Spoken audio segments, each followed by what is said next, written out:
Well, I don't know. When I'm giving this speech tonight, the whole topic is how you should always have an advocate in a hospital room with you. And my story ends with her losing her eyeball. Eric, do you think that's a little too much for the audience? What do you think? I think losing an eyeball is a bit much for the audience. Yeah, I think so. But she was unconscious, medically unconscious for 26 days because her advocate did not know what he was doing. And I want to let people know that it's so important to know what you can do to help that person. For example, you haven't heard this story, Eric. I just heard this the other day. This friend of mine, his wife was in the hospital, and he had to drive 70 miles 4 times a day to do his job, and then come back, and he was worried that she wouldn't be taken care of. So guess what? He went out, and he bought a 5-pound box of candy, and he put it on the counter where the charge nurse was, and then put a little sign that said, "More candy, room 415." She had people in and out of her room all day long. She was beautifully taken care of. Now, that's an advocate for you. I'm going to tell that story tonight. What do you think? Oh, just for a 5-pound box of candy, that's wonderful. Okay, yeah.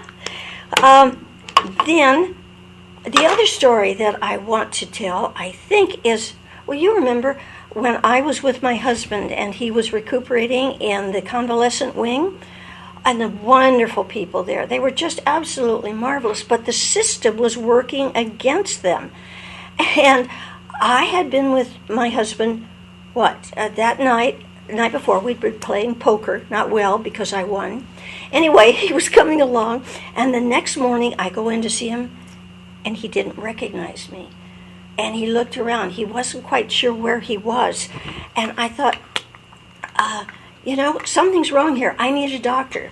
So I went to the chart. What time is it? Oh my gosh, I've got to get on the plane in just a few minutes to get to Seattle to do this speech. Anyway, stick with me. So, anyway, I said, I need a doctor. So I went to the charge nurse. I said, I need to see a doctor right away. And she says, well, he's very busy. And I said, I know. And she says, well, I'll page you. And I stood there and I said, I'll wait. So she looked up at me again in about 5 minutes. She says, I'll page him again. And I looked at her and I said, how many pages do you think it will take before the doctor comes?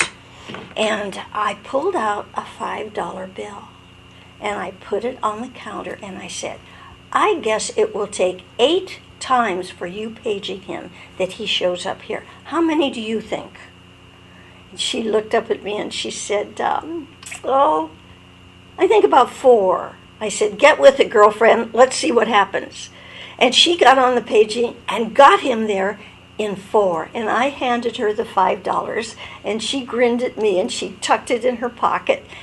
And I had the doctor, and you know what, Eric? If I hadn't called him, I wouldn't have had my husband, because his kidneys had shut down in the middle of the night. And because I was there, knew him the night before what was happening, they could take care of the problem. So I'm going to tell him that one. That's a good one. That's a good one. That's a good one? Yeah. Okay. Well, I have to get going, and I guess I don't have an introduction. Well, are you being introduced as the original Tinkerbell model for Disney or as Margaret Kerry? Oh, I think it's as Margaret Kerry, who wants this independent, nonprofit, advocate network throughout the United States so people can pick up a phone and say, my mother's going into the hospital, I'm not there, can I have an advocate go with her and see that she's taken care of? Oh, and I want to tell them to please write to my, get to my website or email me stories, but I want stories that advocacy works. Just like I just told.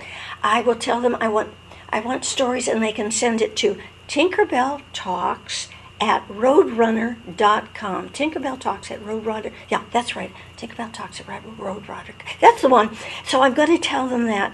But I don't think I'm going to push that I'm Tinkerbell, the reference model for Disney.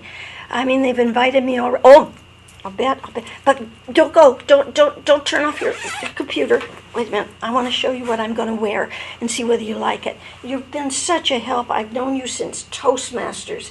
What will we do without Toastmasters, eh? Okay. Stumble around a lot. Yeah. Yeah, you're so right.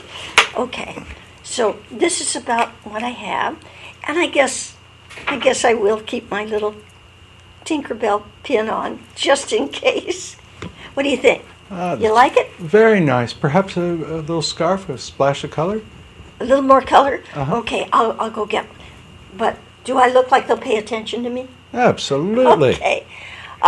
You've been wonderful. Thank you very much. And I'm getting packed to go, and I can hardly wait to talk to those wonderful people. Thank you so much, Eric. Think happy thoughts and you can fly. Aha! I'll think happy thoughts and I can fly. Glad you reminded me. Safe journey.